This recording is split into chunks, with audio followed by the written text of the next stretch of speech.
value-added selling is not a book about how to handle price objections. It's a book on how to prevent them from the very beginning.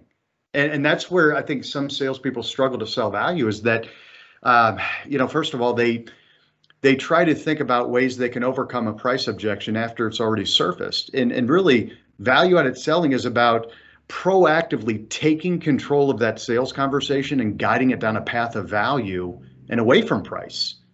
So that's really what led to it. Was early on in, this is the early 80s I'm talking about now, where salespeople would come into our training and say, hey, I need to know how to figure out just this whole pricing thing. How do I get past it? And that's what ended up, sparking this value-added selling revolution. I love that. Yeah, I've spent a lot of time in sales and leadership in my career. And I think the most frequently asked question is still, to this day, how do I get past these objections? They're really haggling me on price, et cetera. That part of the process started weeks, months, maybe even years ago, when you were leading up to the deal that you're in now. And you're right, the wheels were already in motion long ago. And frankly, the value add, in my opinion, comes in very early going, often when you're prospecting. What is that value that I'm going to bring to the table to entice them to even take a meeting with me in some cases? And I've worked in small organizations, I've worked in large organizations. And I was in a philosophical conversation recently, small business owner, and at an early stage in a business, you may come to the table trying to do anything you can to earn the business, right? So you may make price concessions in those early days or years that you don't want to make later on because you're trying to really build and establish that brand.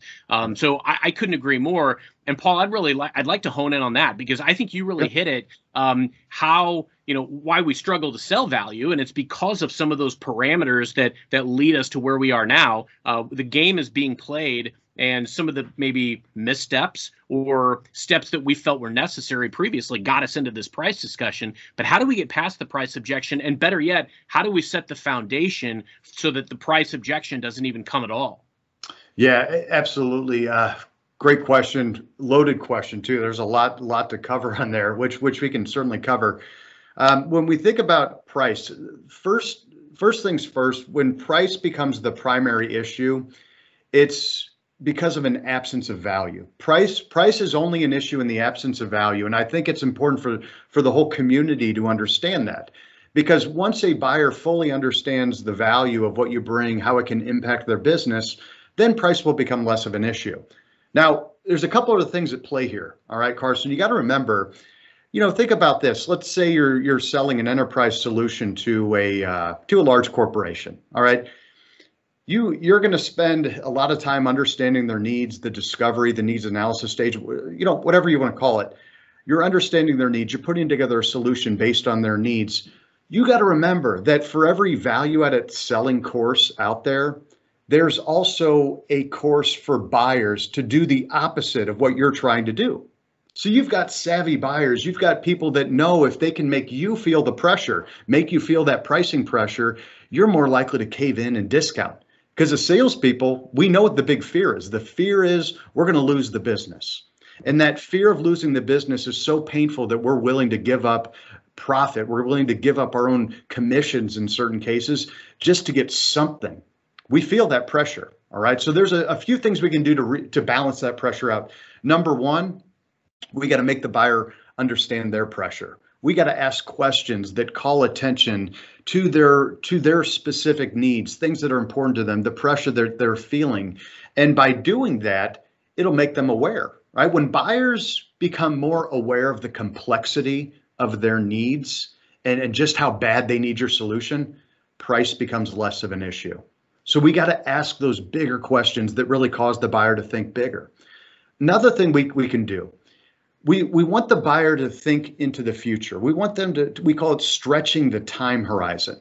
And here's what happens. When you got a buyer that's making a decision, they're thinking about what they have to sacrifice today. They're not thinking about what they're going to gain in the future. So you ask questions that cause the buyer to view things in the future. You put them in that future state where they're going to realize that gain. Then it becomes a little more tangible. It's real. But the one practical thing that all these are practical, by the way, but the one practical, easy thing salespeople can do right off the bat is change the conversation. When they start talking about price, change the conversation to total cost instead. And I see this in a lot of heavily commoditized industries that we work in. When the salespeople walk in the door and they'll just start talking to the customer, hey, what's going on? What project going on? And the customer will just say, hey, all this is great, but what's your price? What's your price on this product? What's your price on that? When that happens, salespeople have to regain control of the conversation and switch it towards cost. And they can do that by saying, hey, we'll get to price. I understand price is a factor, but you're focused on price because you want to save on cost. Is that right, Mr. Buyer? And the buyer will agree to that. And then you can talk about any and all the ways you help reduce cost. All right, so those, just a couple of tips, some ideas on how to navigate pricing before it becomes a full-blown objection. Gold, Paul. And I loved what you said about how they often will try to force you to price. And frankly, it's because, to your point, they don't see the value right out of the gate. We've got to regain control. It's all about process. Yeah. And I've coached this often as well. Just like we have a process, as do they.